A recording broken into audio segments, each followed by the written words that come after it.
Oi, meu nome é Beatriz e hoje eu vim falar sobre a lição 139, que se chama Religião Pura, do livro Palavras de Vida Eterna, que foi psicografado pelo Chico Xavier, pelo Espírito de Emmanuel.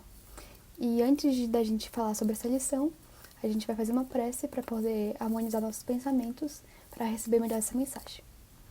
Então agora vamos fechar nossos olhos, elevar nosso pensamento a Jesus e agradecer por essa oportunidade de receber essa mensagem do Consolador. Que possamos olhar para Jesus como nosso divino mestre e guia, que veio para a Terra para nos mostrar como é a religião de Deus. Que possamos aplicar seus ensinamentos no nosso dia a dia e não só uma teoria, que possamos botar em prática os atos de amor, caridade, compaixão. Que o Senhor ilumine o lar de cada um que está ouvindo essa palestra hoje, que possamos sair daqui melhor do que chegamos. Mais uma vez, obrigada por essa oportunidade de conhecimento, de receber essas mensagens que nos guiam como evolução. Que assim seja. Então a gente vai começar lendo a mensagem. O nome dela é Religião Pura. Então, em Tiago, capítulo 1, versículo 27, ele diz assim: A religião pura e imaculada para com Deus, o Pai, é esta: visitar os órfãos e as viúvas nas suas tribulações, e guardar-se da corrupção do mundo. É essa a mensagem, né? E Emmanuel faz o comentário, e o comentário é assim: religião, diante das criaturas humanas, pode envolver atitudes diversas, polemicar em torno dos atributos de Deus, aditar interpretações individuais às revelações sublimes, centralizar a mente na exegese, consumir a existência em casuísmo, reexaminar princípios veneráveis em horas certas, atender a ritualismo, enriquecer a simbologia, adotar posturas convencionais, cultivar penitências vazias, levantar monumentos de pedra. Ninguém nega que essas manifestações deixam de ser atestado de religião e religiosidade entre nós outros, as criaturas encarnadas e desencarnadas da Terra. E ninguém recusa o valor relativo que apresentem para determinadas pessoas em certos estágios de evolução. Entretanto, o Evangelho nos ensina que a religião pura diante de Deus é outra coisa. Tiago traça a definição correta, afirmando: a religião pura e imaculada para com Deus, o Pai, é esta: visitar os órfãos e viúvas nas suas tribulações e guardar-se da corrupção do mundo. Em suma, a religião impreensível da alma perante a divina providência, segundo nulo confirma a doutrina espírita em seus postulados, repousa acima de tudo no serviço ao próximo e no caráter ilibado, ou melhor, na caridade incessante e na tranquilidade da consciência. Então é essa a mensagem de hoje. E eu trouxe uns versículos que vêm antes desse, né? Esse é o 27, e eu trouxe alguns outros que estão nesse mesmo capítulo, porque eu acho que eles servem como mensagem introdutória para a gente receber essa alerta do que é a religião.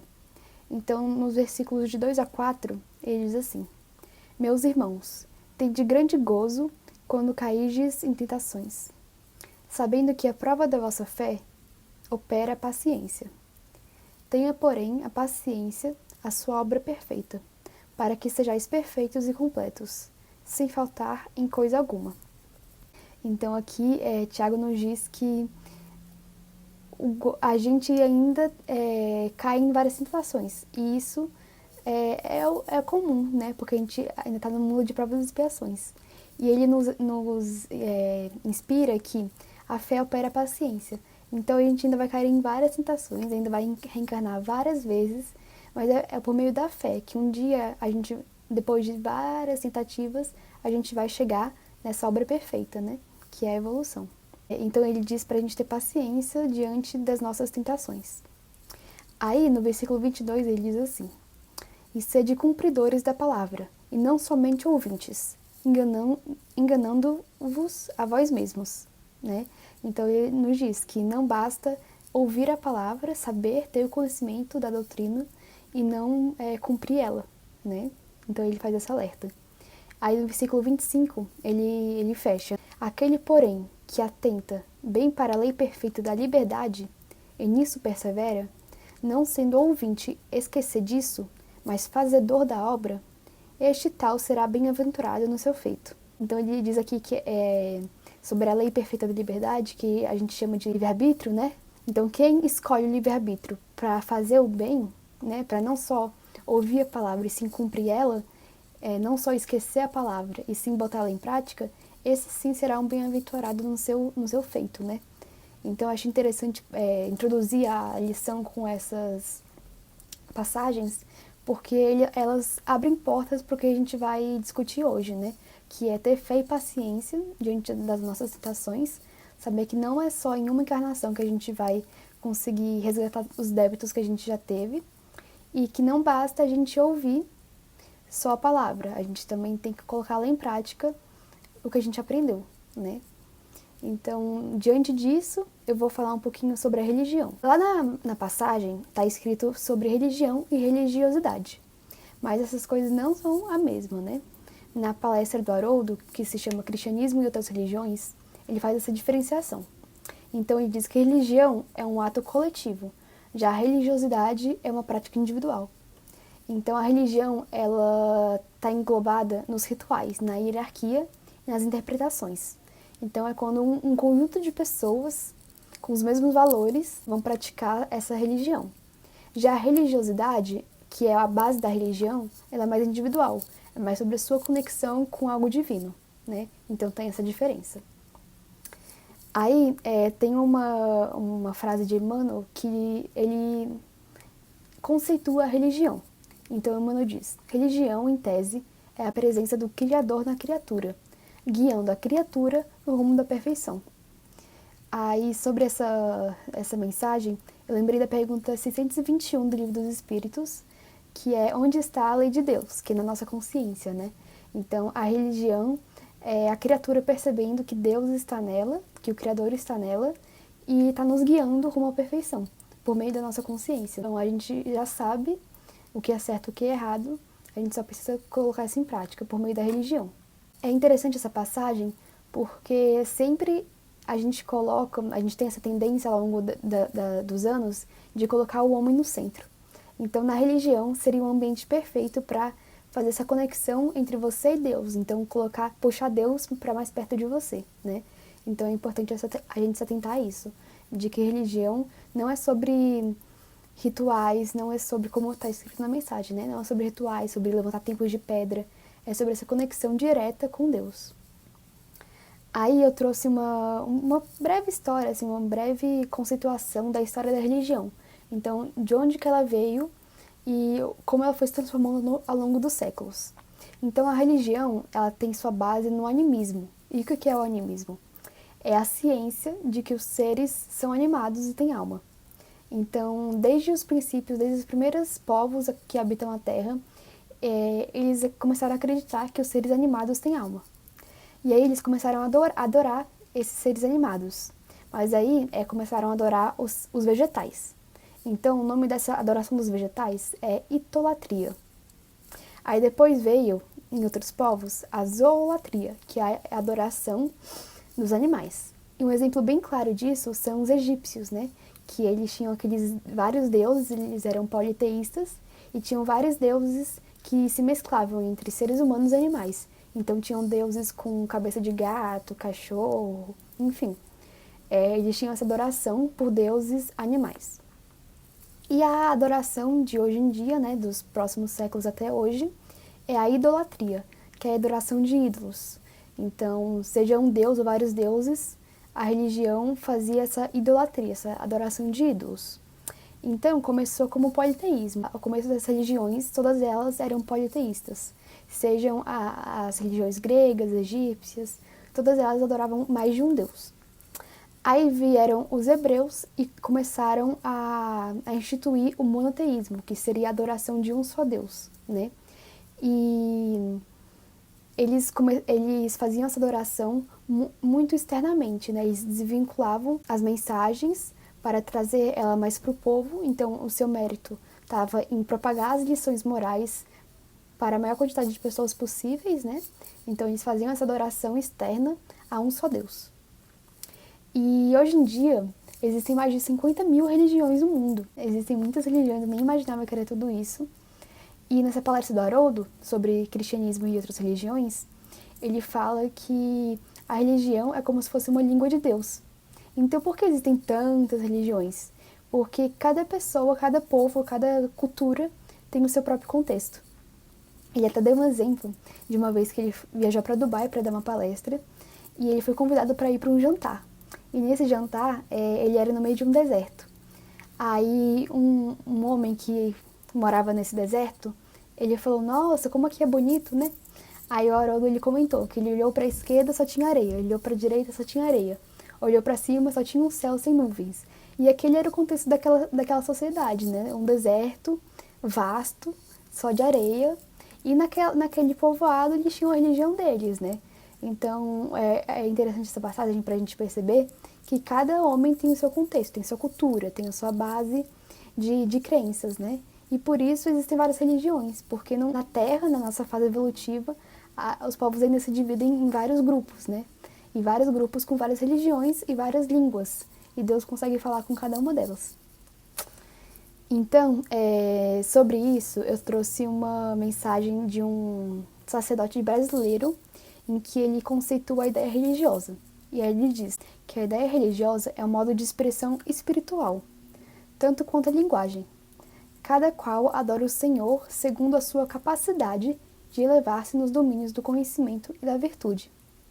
Eu achei interessante essa interpretação dele, porque cada um vai ter essa religiosidade, né, como a gente já viu que é uma experiência individual, de acordo com a sua capacidade. Então, cada um se conecta com seu Criador de acordo com a sua capacidade. Ninguém nunca vai ter o mesmo sentimento por Deus da mesma forma, cada um vai ter sua individualidade. Aí é interessante pensar que por conta disso, isso pode gerar muitas opiniões e interesses diferentes. Por conta da religião aglomerar muitas pessoas com a mesma crença, mesmo essa crença sendo individual para cada um, ela agrupa massas muito grandes e essas massas estabelecem hierarquias, rituais e vão criando suas próprias interpretações. Aí o que a passagem de hoje diz, o que a mensagem de Emmanuel diz hoje, que isso não é religião, que religião não é interpretar, se atentar aos detalhes, pegar passagens que convém ao que você diz e isolar elas do contexto, né? Mas aí, o que é religião, né? Já que não é isso que a gente está vendo, o que é religião? Aí a gente vai para a questão da doutrina espírita, que a religião é um dos 3 pilares da doutrina. Não é só a religião, ela também tem base na filosofia e na ciência. E sobre isso, eu trouxe uma pergunta do Consolador, do livro Consolador, que ele também foi escrito por Chico Xavier, pelo espírito de Emmanuel. Aí a pergunta diz assim: em face da ciência e da filosofia, como interpretar a religião nas atividades da vida? Aí a resposta de Emmanuel é assim: religião é o sentimento divino, cujas exteriorizações são sempre o amor, nas expressões mais sublimes. Enquanto a ciência e a filosofia operam o trabalho da experimentação e do raciocínio, a religião edifica e ilumina os sentimentos. As primeiras se irmanam na sabedoria, a segunda personifica o amor. As 2 asas divinas com que a alma humana penetrará um dia nos pórticos sagrados da espiritualidade. Então é interessante essa reflexão, as 2 asas, né, da asa da sabedoria e dos sentimentos, da filosofia e da ciência de um lado e da religião do outro lado, que um complementa o outro. Sem um, a gente não consegue evoluir, tem que ter os 2 juntos. Sobre isso, tem uma mensagem também que diz que a ciência e a filosofia aprimoram o ser, intelectualmente e moralmente, mas é a religião que nos leva ao contato com o próximo e com Deus, estabelecendo conexões e fortalecendo a relação da criatura com o Criador. Então, a religião é sobre amor e conexões, enquanto a ciência e a filosofia é sobre aprimoramento intelectual e moral. Então, sobre isso, eu trouxe um textinho que está em A Caminho da Luz, que é aquele livro que fala sobre a história da humanidade na visão do Espiritismo. Aí ele diz que esses preceitos evangélicos, acima de tudo, significam sacrifício pelo próximo, perseverança no esforço redentor, serenidade no trabalho ativo, que corrige e edifica simultaneamente. Então, ele diz que os preceitos evangélicos, então a religião de Cristo, ela significa o sacrifício pelo próximo, que seria a caridade, né? Ir atrás da viúva e do órfão em suas tribulações. Também significa perseverar no esforço redentor. Então, essa parte de guardar-se da corrupção do mundo, que seria a reforma íntima. E também ele nos diz que é o trabalho ativo, que é o que a gente já leu lá em cima em Tiago, né? Que não basta só ter a teoria e sim colocá-la em prática. Focando mais nessas duas vertentes da religião, que é o que a gente está vendo aqui hoje, uma delas é visitar os órfãos e as viúvas. E o que seria isso? Dizer não para nossas tentações, para as inclinações que a gente já vem com elas, né, são do nosso espírito, e que a gente está há vários séculos insistindo no mesmo erro. Então, é aprender a, nessa encarnação, dizer não, porque a gente sempre vem dizendo sim. Aí, sobre essa questão da caridade, é um assunto muito interessante da gente refletir. Então, eu puxei lá do Livro dos Espíritos, da questão 886, em que Kardec pergunta, né, qual o verdadeiro sentido da caridade, como entende Jesus? Aí os espíritos respondem que a caridade é composta de 3 pilares. O primeiro é a benevolência para com todos. Então, é auxiliar todos, não é escolher quem você quer auxiliar. O segundo é indulgência para com as imperfeições alheias. Então, é olhar para o próximo com o olhar de ele é tão imperfeito quanto eu. Ele está no mesmo planeta que eu, não é por acaso, né? A gente encarnou porque estamos na mesma faixa de evolução. E o outro erra tanto quanto eu. Então, eu não sou ninguém para poder julgar o erro alheio. E o terceiro pilar é o perdão das ofensas. Aí o Kardec ele faz um comentário sobre essa mensagem. E ele diz: a caridade, segundo Jesus, não se restringe à esmola, mas abrange todas as relações com os nossos semelhantes. Isso é interessante esse olhar, né?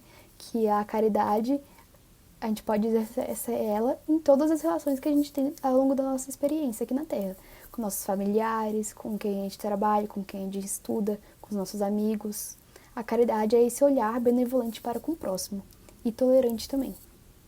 Aí ele continua: quer se trate de nossos inferiores, iguais ou superiores. Então tá aí a relação de para com todos, né? São todos mesmo. Aqueles que estão acima de nós, abaixo de nós, na nossa mesma faixa.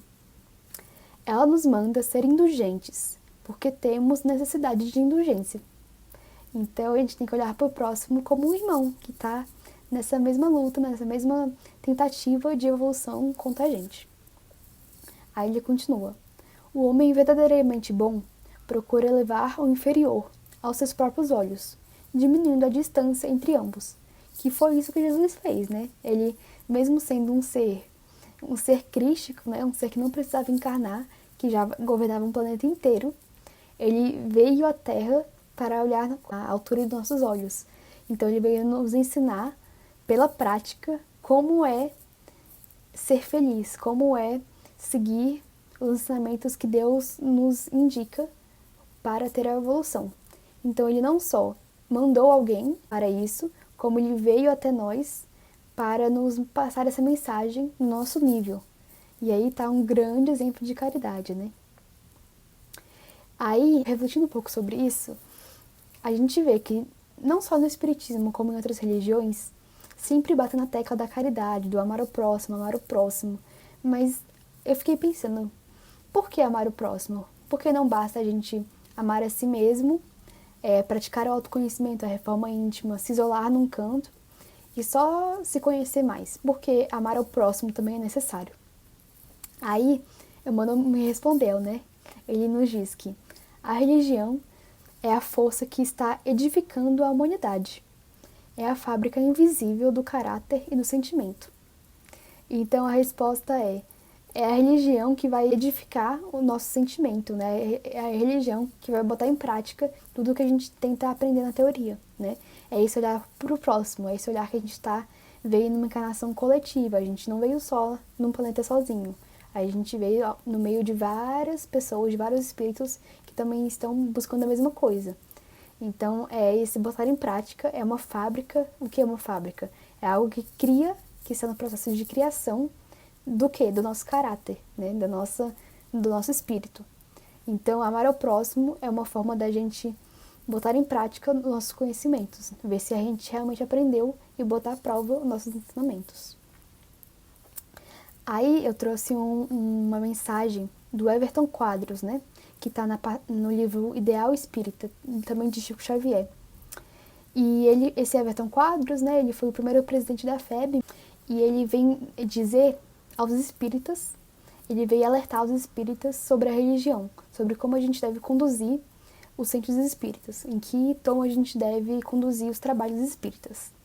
Aí ele diz: evitemos converter os templos espíritas em museus do Evangelho, ou dourados mausoléus do Senhor, reconhecendo que é preciso constituir neles escolas de fé raciocinada, a se povoarem de almas ardentes no serviço desinteressado em favor do próximo, a fim de que possamos sustar as explosões do desespero subversivo e das epidemias de descrença que ainda hoje lavram na terra com a sanha do incêndio destruidor.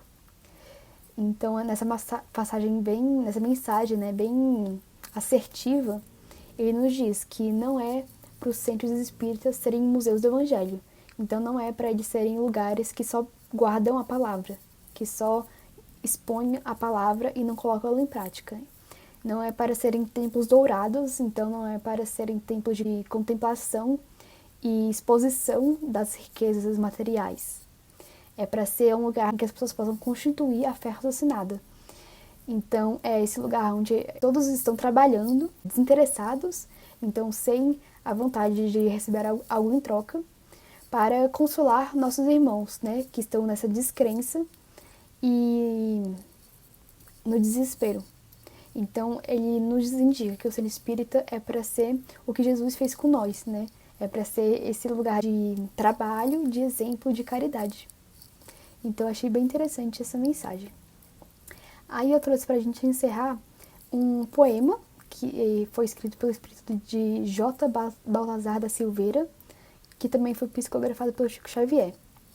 E esse poema é assim: quando virmos o mal que nos oprime, ser das almas humanas afastado, quando virmos o amor ilimitado reinar na terra, esplêndido e sublime, quando virmos o mundo de pecado saturar-se do bem que nos redime, do bem que vence o mal e vence o crime, que torna o coração dulcificado, quando a religião da caridade for o ideal de toda a humanidade, que há de buscar o amor, a paz e a luz, nós teremos, em vez de amargores, os fulgentes e excelsos esplendores da luminosa Igreja de Jesus.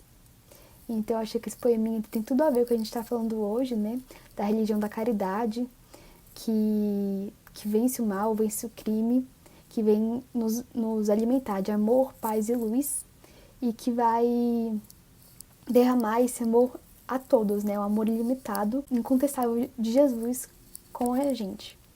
Então, é só um sentimento de gratidão por conhecer esse ensinamento de Jesus, por ver que ele ainda está presente, mesmo nos dias de hoje, no século XXI, em meio a guerras, em meio a epidemias, em meio a pandemias.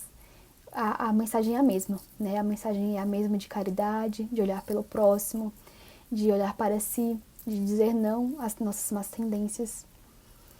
E que possamos, todos nós, a partir desse alerta, né, desse grande alerta sobre o que é verdadeiramente religião, do que é religião no ideal de Jesus, né, do que Jesus pensava, no que ele pregava, não só pensar no culto externo, não só pensar a religião como uma muleta, como um cálice vazio em que a gente não pode confiar, porque todas as nossas dúvidas, todas as nossas maiores dores podem ser respondidas pela religião, né? Como a gente já viu, ela é esse templo de amor e em que a gente pode fazer brotar nossos sentimentos, não só nossa moral e nossa intelectualidade, e sim nossos sentimentos.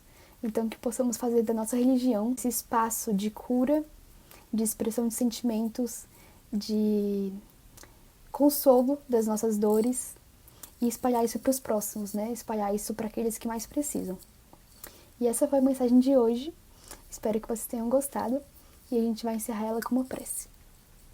Então agora vamos agradecer por receber essa mensagem, esse alerta e esse guia de como devemos nos comportar aqui nessa encarnação.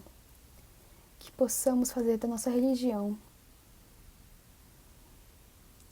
um lugar em que todos possam ser acolhidos, independente de classe social, de cor, de gênero, que possamos olhar o próximo com um olhar benevolente, tolerante e de irmãos, de fraternidade. Que o Senhor continue nos iluminando com suas palavras, com suas mensagens, que possamos ter a força de aplicá-las, a coragem de ser cristãos a cada dia. Mais uma vez, obrigada, Senhor, por essa oportunidade de aprendizado, por essa encarnação, em que conhecemos um pouquinho mais a sua mensagem, que possamos botá-la em prática a cada dia. Que assim seja. Então foi isso, espero que vocês tenham gostado e até a próxima.